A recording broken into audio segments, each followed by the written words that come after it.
Oui, alors la rumination, c'est les gens qui ont tendance à, ils mangent, euh,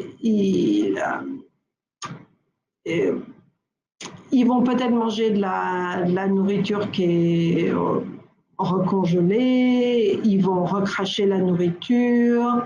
Et c'est pas dû à un problème physique, donc c'est pas dû à un trouble gastro ou un autre problème de reflux.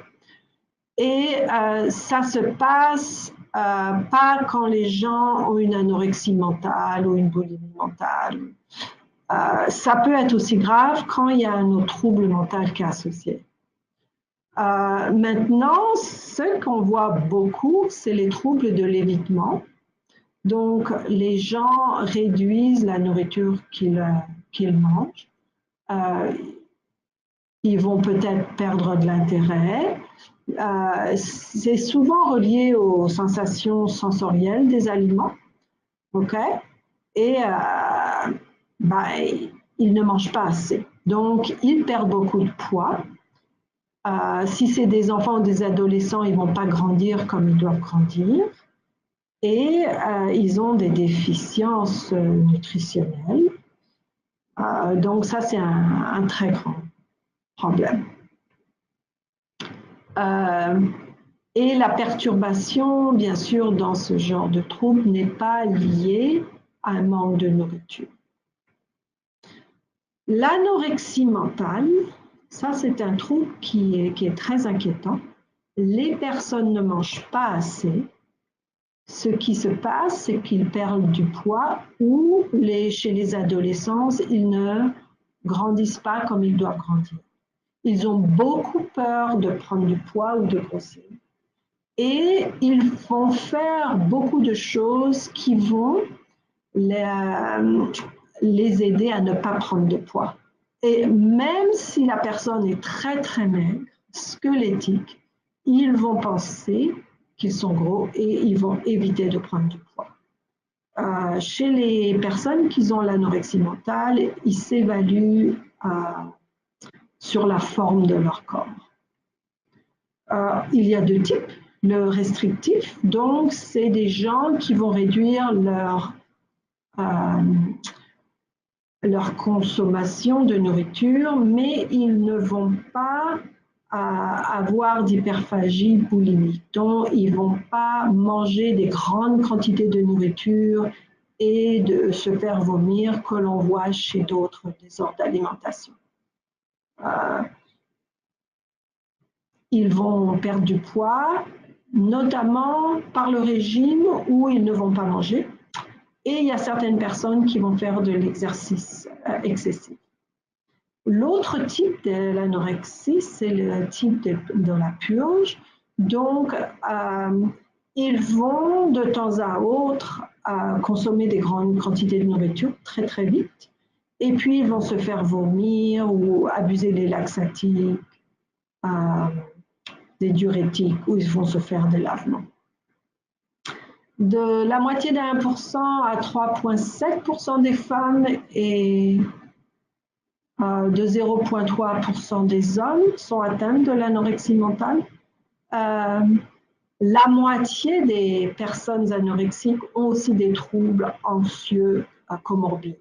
Ce qui se passe, c'est que le plus ils perdent de poids, le moins ils mangent, ils deviennent très anxieux, développent des troubles obsessionnels, compulsifs et aussi la phobie sociale. C'est notamment parce que beaucoup de consommation de nourriture est faite socialement, donc ils se sentent très gênés. Le taux de mortalité le plus élevé dans toutes les maladies psychiatriques est celui de l'anorexie mentale. 10% des personnes atteintes vont mourir dans les 10 ans qui suivent l'apparition de la maladie. Donc c'est quand même très très grave. Des fois, ils vont se remettre à manger, mais c'est trop tard, les organes ont été atteints et ils vont mourir. Le prochain est la boulimie nerveuse. Donc, ce sont des personnes qui vont consommer une quantité extrême de nourriture, environ pendant 2 heures, mais ça peut être moins. Ils ont un manque de contrôle et ils vont faire des choses pour empêcher de prendre du poids. Alors, ils vont peut-être ne pas manger de temps en temps ou faire de l'exercice. Ce genre de comportement, c'est au moins une fois par semaine pendant au moins 3 mois.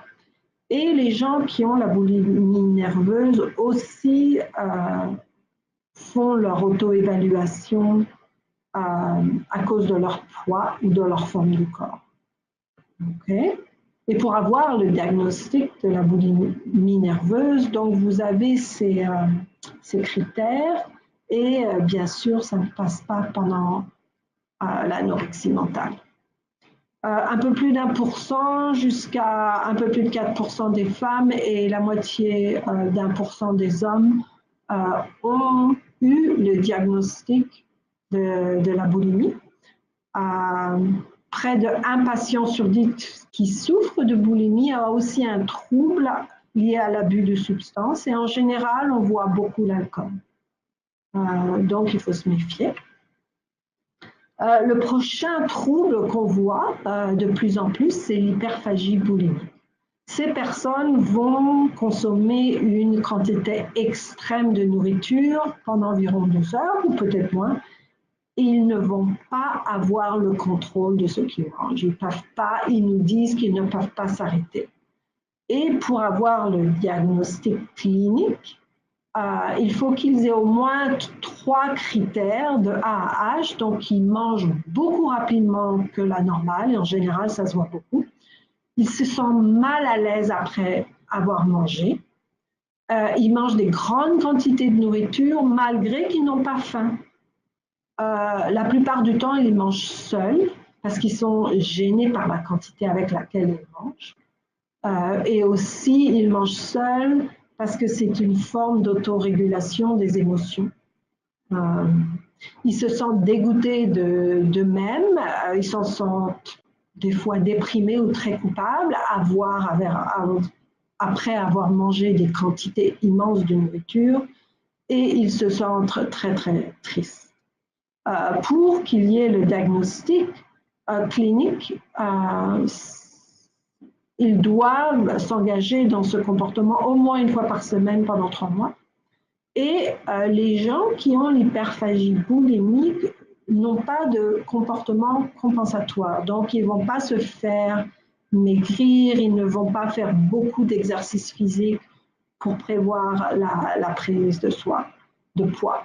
En général, ils vont se coucher après avoir mangé. De 3,5% des femmes et 2% des hommes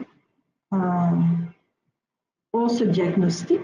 En général, c'est souvent plus acceptable chez les hommes et certainement pas chez les femmes dans notre culture. Il y a aussi des diagnostics qu'on dit non spécifiés. C'est quand les personnes ont beaucoup de critères d'un désordre d'alimentation, mais ils ne répondent pas à tous les critères. Donc, le fait que quelqu'un ne réponde pas à tous les critères des troubles d'alimentation ne veut pas dire que ce n'est pas sérieux. Il faut aussi s'en occuper. On voit une prévalence beaucoup plus élevée des troubles alimentaires chez les mannequins, chez les athlètes, et puis aussi chez les personnes dont l'esthétique est très importante. Souvent, on voit beaucoup chez les danseuses, pour les femmes, les jockeys, les gens qui font des courses à cheval, parce qu'il faut qu'ils aient un certain poids. Au point de vue des risques biologiques, il y a des traces d'hérédité, des antécédents familiaux de dépression, d'anxiété, de troubles d'alimentation et de problèmes associés au poids. Pour les troubles d'alimentation, on ne peut pas dire que c'est seulement génétique. On sait que le social a beaucoup d'importance. Donc, une personne qui est élevée dans un environnement où on restreint la nourriture pour que la personne soit mince, ça a un impact sur les risques de développer un comportement alimentaire à problème. Les risques sociaux, bien sûr, c'est les idéaux qu'on a de la beauté et le culte de la minceur, hein, les régimes miracles qu'on voit sur les médias sociaux et bien sûr l'influence familiale. Au point de vue des risques psychologiques, il y a des choses qui vont faire que les gens ont plus tendance à développer des comportements de troubles alimentaires. Donc les troubles affectifs, les gens qui sont plus anxieux, les gens qui sont impulsifs ont tendance à s'engager avec la boulimie. Les gens qui sont à un comportement obsessionnel, souvent c'est l'anorexie. Les gens qui ont une faible estime d'eux, qui ne se sentent pas à la hauteur des autres, qui se critiquent beaucoup, les gens qui sont perfectionistiques, les gens qui sont très préoccupés par l'opinion des autres, les gens qui ont tendance à avoir des pensées extrêmes et qui n'ont pas développé des stratégies d'adaptation efficaces pour faire face au stress. Au point de vue des autres risques externes, on voit les troubles de comportement alimentaire après qu'il y ait eu un changement soudain dans la vie, ou des gens qui ont eu un régime, des gens qui ont été très malades, ou alors des gens qui ont vécu un abus sexuel ou physique. Avoir un comportement avec des troubles d'alimentation, ça a des conséquences physiques, mentales et sociales. Donc, c'est quand même très sérieux. On les reconnaît. Comment on les reconnaît? Ils perdent du poids, ou alors ils vont prendre du poids, ils vont perdre leurs cheveux. Souvent, chez les gens qui ont l'anorexie mentale, parce qu'ils ne consomment pas assez d'alimentation, le corps va essayer de survivre comme il peut. Donc, ils vont perdre leurs cheveux, le corps va réduire la température pour conserver l'énergie et ce qui va se passer, c'est qu'ils vont devenir très poilus. Leurs extrémités vont être bleues parce qu'ils ont toujours froid. Ils peuvent avoir un teint orange. On reconnaît les gens qui se font vomir beaucoup à cause de leurs glandes salivaires qui sont très enflées. Les dentistes les identifient parce qu'ils ont beaucoup de caries ou alors ils vont perdre leurs dents. Les personnes qui se font vomir souvent ont des inflammations de l'ésophage et toutes les personnes qui ont des troubles de comportement alimentaire, la plupart, avec les années, vont développer des problèmes cardiaques. Ils vont avoir une anémie et on voit beaucoup d'infertilité chez les personnes qui ont eu un comportement de troubles alimentaires. Malheureusement, ce n'est pas seulement pendant qu'ils ont le trouble de comportement alimentaire qu'ils sont infertiles, ça peut durer toute la vie. Les gens qui ont des problèmes de troubles d'alimentation peuvent être très anxieux, ça amène à la dépression, leur humeur va changer, ils deviennent très irritables, ils peuvent devenir impulsifs, ils ont des difficultés à dormir, des difficultés pour se concentrer, ils ne se rappellent pas beaucoup de choses et ils ont des pensées obsessionnelles.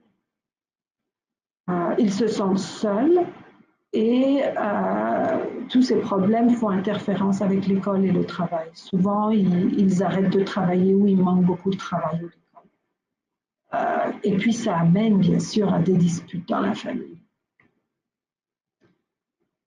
Souvenez-vous, ces troubles de comportement alimentaire sont très graves. Toutes les 62 minutes, au moins une personne décède des suites d'un trouble d'alimentation. Donc, n'attendez pas que vous-même ou votre ami développe le syndrome clinique de tout quand vous voyez quelqu'un qui a des difficultés ou si vous savez que vous avez des difficultés, allez consulter. Qu'est-ce qu'on fait quand on suspecte quelqu'un qui a des problèmes? On en parle. Et vous, si vous en avez, parlez-en. Ça aide. Le traitement, on va laisser notre coéquipière discuter du traitement maintenant.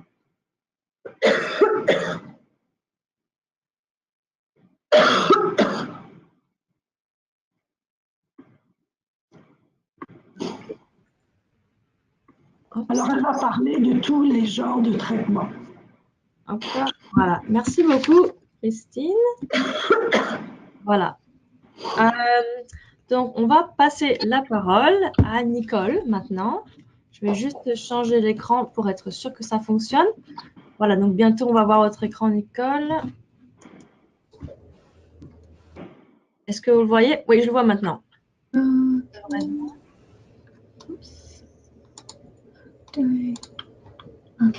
Ok. Alors d'abord, donc Nicole Boulanger est originaire de Berry et a travaillé comme éducatrice en diabète. Elle a rejoint BANA, qui est l'association de la boulimie et de l'anorexie mentale, depuis janvier 2014 et travaille dans le traitement et la prévention des troubles de l'alimentation. Nicole est diplômée d'un baccalauréat spécialisé en écologie humaine et aliments et nutrition au Brescia University College de l'Université Western Ontario. Elle a pour passion d'aider les individus à améliorer leurs relations avec leur alimentation et à terme leur qualité de vie. Voilà, je vous passe la parole. Merci. Merci beaucoup. Bonjour, je m'appelle Nicole Boulanger et je suis une diététiste de BANA, qui signifie l'Association de boulimie et anorexie nerveuse. Aujourd'hui, je vais parler de l'organisation de BANA, nos services, le traitement qu'on fait, la prévention et comment aider un proche, le rôle d'éducateur et finalement gestion du stress. À BANA, on est spécialisé dans le traitement des troubles alimentaires et de la promotion de la santé. Tous les services sont gratuits et c'est une clinique externe pour répondre aux besoins des adultes de Windsor-Essex, 20 ans et plus, souffrant de formes graves d'anorexie mentale, de boulimie ou de frénésie alimentaire. Principalement, c'est les femmes qu'on voit à BANA, mais aussi les hommes. L'âge moyen est 35 ans. Et voici les informations pour nous contacter. Alors, nos services. Accueil et consultation initiale, évaluation de troubles alimentaires, diagnostic et plan de traitement, une diététiste et les travailleuses sociales sont ici. Et principalement, la thérapie est la thérapie cognitivo-comportementale du trouble alimentaire, ou en anglais CBTE. Aussi, on fait les groupes de l'image corporelle. C'est auto-aiguillage et aiguillage externe, mais c'est nécessaire que nos clients aient un médecin de famille. Aussi, ici, on fait la promotion de la santé. Alors, les foires de la santé et on fait les présentations aux écoles et communautés. Le traitement, ici à BANA, quand j'ai dit la thérapie cognitivo-comportementale du trouble alimentaire, et ça c'est normalement 20 sessions ou 40 sessions si la personne est maigre en surpoids. Et aussi la nutrition, c'est environ 7 sessions. Et les buts de traitement, étendre et maintenir un statut nutritionnel normal, démystifier les fausses croyances alimentaires et développer une réponse appropriée à la perception de la sensation de faim et de la satiété. Éviter la catégorisation des aliments en bons et mauvais. d'idées de prévention pour les troubles alimentaires sur les campus. Pas de diète et les régimes. Aussi, offrir des services de santé mentale, encourager les différences et la diversité du corps. Et finalement, offrir des ateliers d'information, comme aujourd'hui. Comment aider un proche?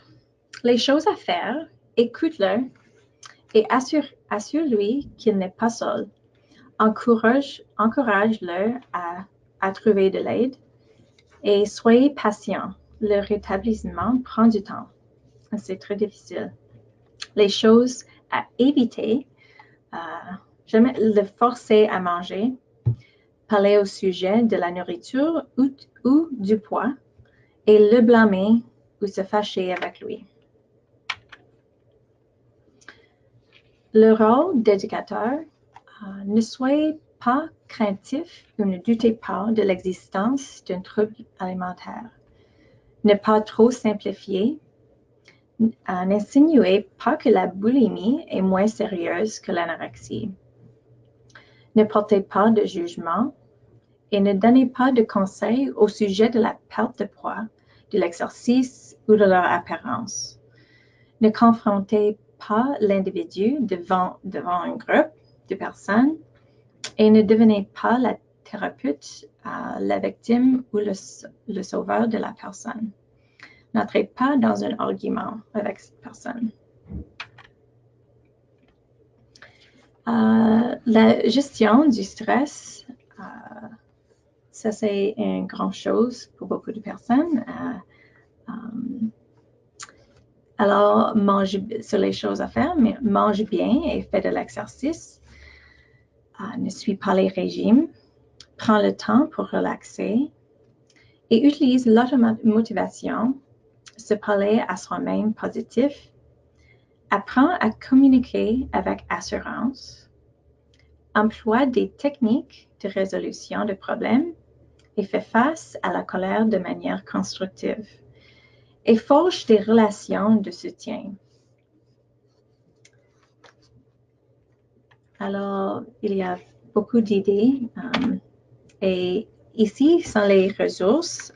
Bana, ça c'est notre site web et autres ressources. Alors, si toi ou quelqu'un tu connais a de la difficulté avec la consommation de la nourriture, s'il vous plaît, contactez-nous. Et voilà notre numéro. Merci pour votre attention et bonne journée. Et merci beaucoup, Nicole. Alors, on va passer maintenant à la section des questions. On va attendre quelques minutes, de 3 minutes.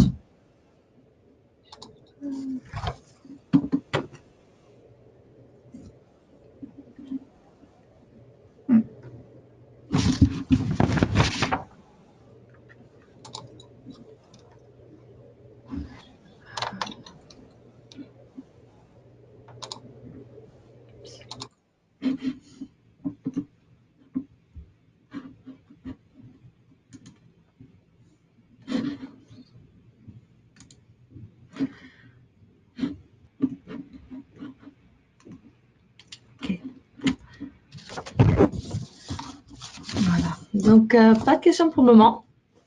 Donc, on est un peu plus tôt, mais c'est pas grave. Je vous remercie encore une fois, Dr. Christine Courbasson et Nicole Boulanger pour nous avoir rejoints sur ce thème fascinant et vraiment important des troubles alimentaires. Ceci est notre 3e webinaire en français. N'oubliez pas de vous inscrire à notre infolettre sur notre site web. Je vais vous montrer sur votre écran, mon écran normalement. Voilà, je vais vous montrer comment s'abonner à l'infolettre au cas où vous ne le serez pas déjà. Donc ici, notre site web campusmentalhealth.ca. On peut aller sur ici, FR, donc le site francophone. Et là, si vous cliquez abonnement à l'infolettre, vous allez pouvoir vous abonner à l'infolettre et on a toutes nos nouvelles, nouveaux contenus en français, les webinaires à venir, etc. Voilà. Sinon, vous pouvez me contacter à cette adresse courriel ici. Je vous enverrai effectivement tout ça par courriel plus tard également. Voilà, je vous remercie beaucoup pour votre temps aujourd'hui et je vous souhaite une excellente journée. Merci, au revoir.